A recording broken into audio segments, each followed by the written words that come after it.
her operations and all the things that she's required along the way. And I have great respect for the patients, and I have a lot of respect for their parents, because the parents go through hell with the kids have to go through the operation, and I guess, you know, when it's your own flesh and blood, you feel it just as much. But little Katie has been 10 years with going through her operations at the unit, and she's come out the other end, and she is just a cracker. So I would like to introduce our speaker today, Kathryn Davies. Would you please make her welcome?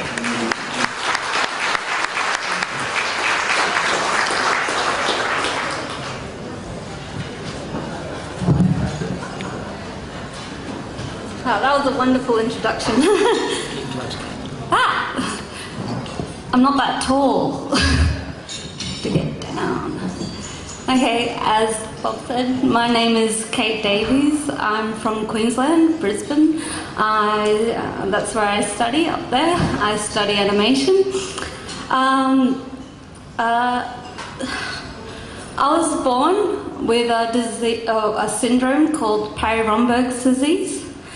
Perry-Romberg's is a syndrome that atrophies half of your face, and what I mean by that, atrophy is where it eats away at the fat tissue and the bone from your face. So when I was 2, it completely distorted and morphed my face, because as you can imagine, when you're 2, you're quite developing and shaping into an adult as you grow. So I was diagnosed when I was 2. It took a while for me to be diagnosed.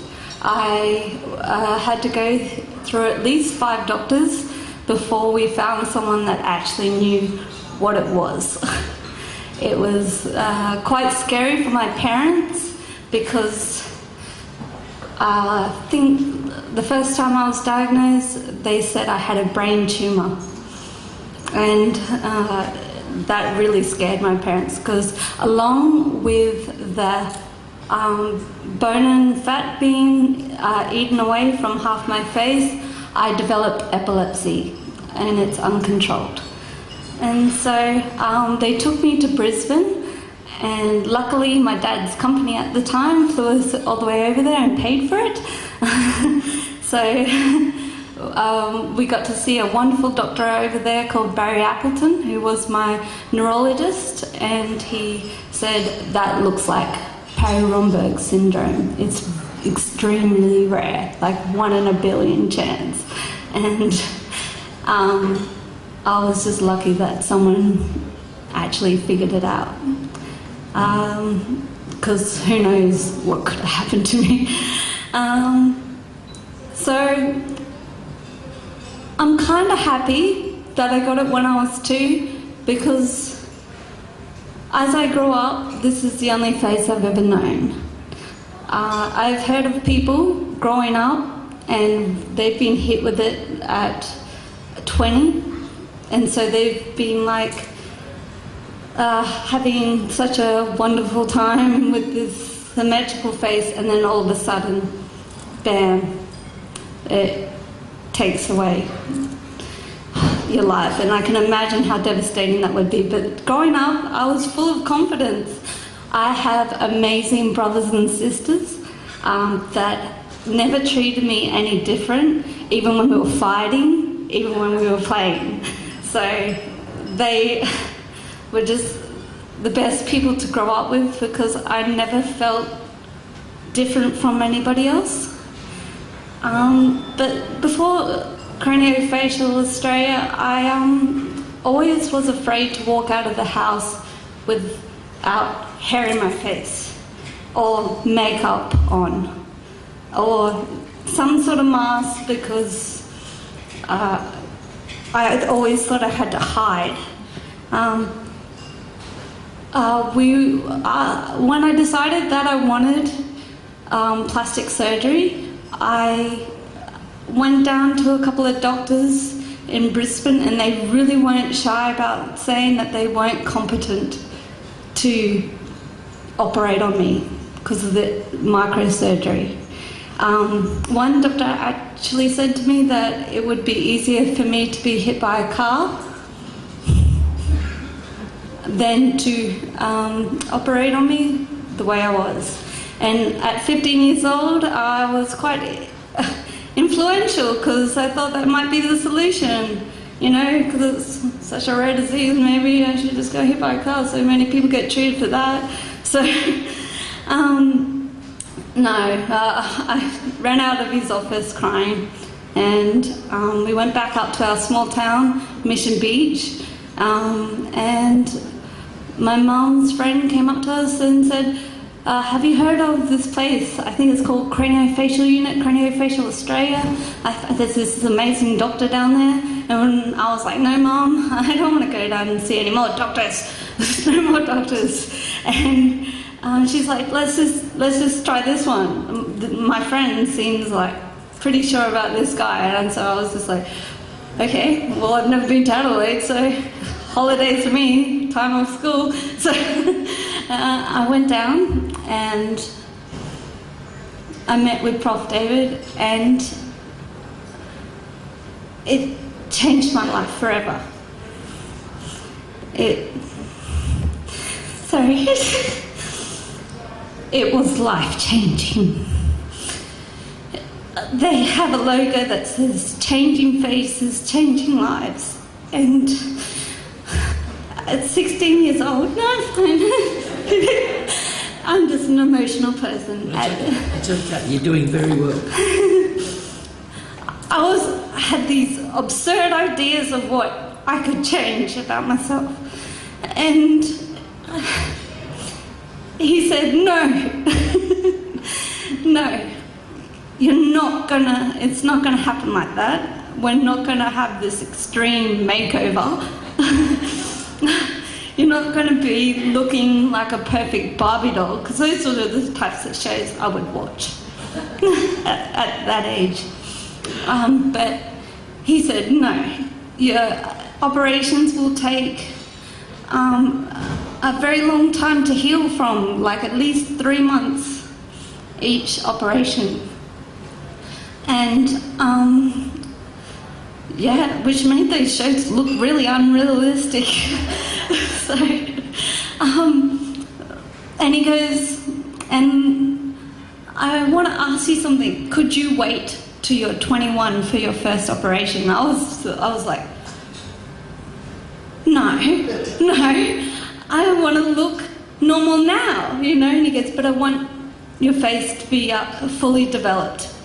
And so I was like, he made me make the most important decision of my life, because in those 5 years, I completely grew stronger within myself and accepting in myself what I look like, and on the inside and on the outside.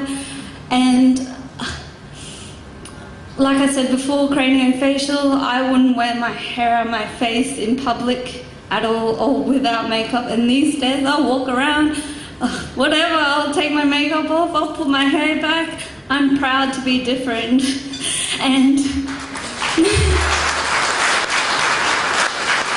that is all because of Prof and what he has done for me, because he has treated me holistically as a person, not just as that's what's wrong with your face and that's what I'll treat. He treated me and he saw that my goals for my face were not in the right spirit. He wanted me to have the operations because of improvement, not cosmetically. He's not a plastic surgeon, he's a craniofacial surgeon. And so and it's not just him. I eventually met Bob, and I met Bronnie, and I met Chris, and I've met so many people in the Craniofacial Foundation and the different doctors here, and they have all inspired me to better my life. And in between my operations, I would volunteer my time with Bronnie wrapping up the packages, and now I'm doing an internship for my uni up in Brisbane. And if it wasn't for being different, I don't think I would be the person I am today, driven to do something amazing with my life, just as Prof has done. If I could be 1% of the man he is, I'd be an incredible person.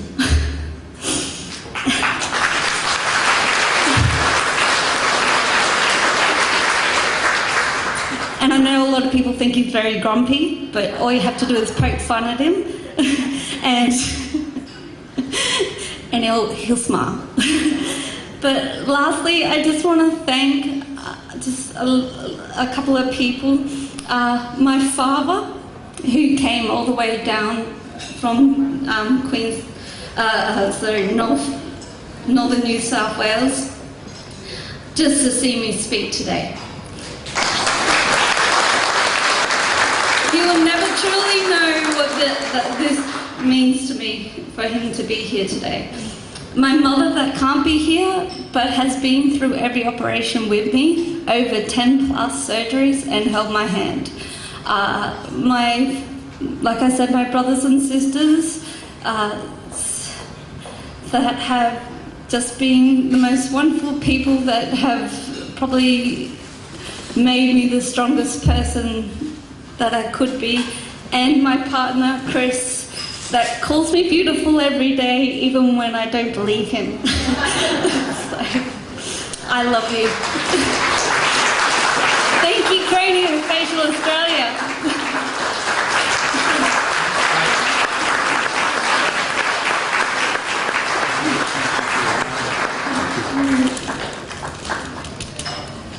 And thanks, Bob. You're inspirational. So, folks, it's a bit hard to follow that.